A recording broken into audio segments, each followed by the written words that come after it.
पहनाएंगे, जबकि मैंने उसको हराम किया है। एक रेशम का लिबास, मर्द रेशम का लिबास मर्दों के लिए हराम, औरतें पहन सकती है, औरतों के लिए जायज है रेशम का लिबास, जिसको कोसा भी बोलते हैं। दूसरा फरमाया शर्मगाह, गैर की शर्मगाह, यानी जिना। जिना करेंगे और कहेंगे अरे कुछ नहीं है, सब चलता है ना, मॉडर्न है यार, आज का माहौल है, चलता है। अल्लाह के रसूल पर मेरी उम्मत में जरूर होंगे जिना को भी हलाल समझेंगे। और तीसरा सरकार फरमाते ढोल और बाजे,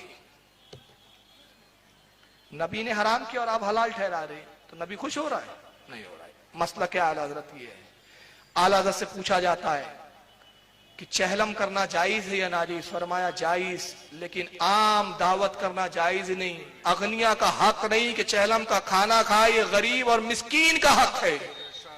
पूरी किताब लिख ली, जलियुस्सौत ली नहीं, अल इमामत दावत अल मौत, ये पूरी रिसाला लिख दिया आला हजरत ने इस पर। ये मसला क्या आला हजरत है भाई? आला हजरत से पूछा गया हुजूर पीर कैसा होना चाहिए? फरमाया जिसमें 4 शर्तें हो वो पीर होने के लायक है। 4 में से एक भी शर्त में कम पाया जाए उससे मुरीद होना जायज नहीं। मुरीद हुआ तो बैत कायम नहीं होंगी, ये सिलसिला रसूलुल्लाह तक नहीं पहुंचेगा बल्कि शैतान तक पहुंच जाएगा। 4 शर्तें कौन सी है? आज तो पीर का मयार फला साहब बहुत पहुंचे हुए बाबा है, बहुत बड़े बुजुर्ग है, क्यों? फला सेठ साहब इनके मुरीद है। ये मयार नहीं है भाई। मयार क्या है? 4 शर्तें हालत बताते हैं। पहला शर्त आलिम बाअमल हो, बाअमल, और फरमाते अगर आलिम ना हो तो कम से कम इतना इल्म रखता हो कि अपने जरूरियात के मसाइल बगैर किसी की मदद से किताबों से निकाल सके। अगर खुद जाहिल होगा तो मुरीद की क्या रहनुमाई करेगा? मुरीद ने एक मसला पूछा, हुजूर ये मसला आ गया, अब खुद ही नहीं मालूम तो क्या मुरीद को बताएंगा? ताला फरमाते आलिम बामालो, पहली शर्त पीर की। और अगर इतना इल्म नहीं रखता, आलिम मदरसे का नहीं है, नहीं पढ़ा मदरसे से, तो कम से कम इतना इल्म रखता हो कि अपने जरूरियात के मसाइल बगैर किसी की मदद से किताबों से निकाल कर बयान कर सके, जिसमें इतनी सलाहियत हो, वो पीर कहलाने के लायक है। पहली शर्त। दूसरी फरमाते फासी के मौलिन ना हो, फासिक दाढ़ी मुंडा ना हो, दाढ़ी साफ है छोटी है, पीर साहब है, तरीकत पे है, नहीं चलता भाई, फांसी के मौलिन ना हो। दूसरा फरमाते बेनमाजी वगैरह फिस्क की किस्मों में आ गया, झूठ ना बोलता हो, बेनमाजी ना हो, बदनिगाही ना करता हो, औरतों से पैर ना दबाता हो, बेपर्दा औरतों से ना मिलता हो। जो शरीयत का पाबंद है वो गैर फासिक है, और जो शरीयत के अहकाम की पामाली करता है वो फासिक है, और फासिक से मुरीद होना जायज नहीं है। तीसरी शर्त बताते हैं कि उसका सिलसिला मुतस्सिल हो, यानी रसूलुल्लाह तक पूरे सिलसिले की कड़ी मिलती हो, एक भी कड़ी बीच में डैमेज ना हो, एक भी उस सिलसिले में ऐसा मुरीद पीर ना आया हो कि जो फासिक था या इन शराइत में से एक कमी थी। और चौथी शर्त फरमाते हैं सुन्नी सहील अकीदा हो और अकीदे में मुस्तकिल हो। मुस्तकिल के मायने क्या? यानी ऐसा नहीं ढुलमुल आज इधर कुछ, आज उधर कुछ, आज इधर कुछ, यानी अकीदे की जानकारी इतनी हो कि आज उसको देखकर अंदाजा हो कि अकीदे में पुख्ता है, और इतना अकायद का जानकार है कि आइंदा भी मुस्तकबिल में कभी बदमज़हब नहीं होगा। जब इतना उसका इल्म का पाया आपको नजर आए, ऐसे शख्स से मुरीद होना चाहिए। और अल्हम्दुलिल्लाह ऐसे पीर आज मौजूद है, इनकी किल्लत नहीं है। ताजुश शरिया भी ऐसे पीरों में है, हुजूर मदनी में अभी है। मैं सब बुजुर्गों का एहतराम करता हूँ, ये बड़ों का इख्तलाफ बड़ों तक रहने दीजिए। आप मत इन्वॉल्व होइए, मैं भी नहीं होता भाई। रह गया वीडियो का मसला, बहुत लोगों ने सवाल किया यार वीडियो के बारे में भी आप वजाहत कर दे, आप वीडियो के खिलाफ थे। हाँ मैं बहुत खिलाफ था भाई, मेरी कुछ तकरीरें पहले वीडियो के खिलाफ भी है, लेकिन हालात और जरूरत वो तो आप पर्दे पे देखकर ही समझ रहे हैं कि क्या जरूरत ले आई है, क्या जरूरत ले आई है वो आपको समझ रहे हैं। लेकिन अल्हम्दुलिल्लाह मैं वीडियो को जायज नहीं मानता, लेकिन जो वीडियो के जायज मानते जो आलिम, मैं उनकी तौहीन भी नहीं करता।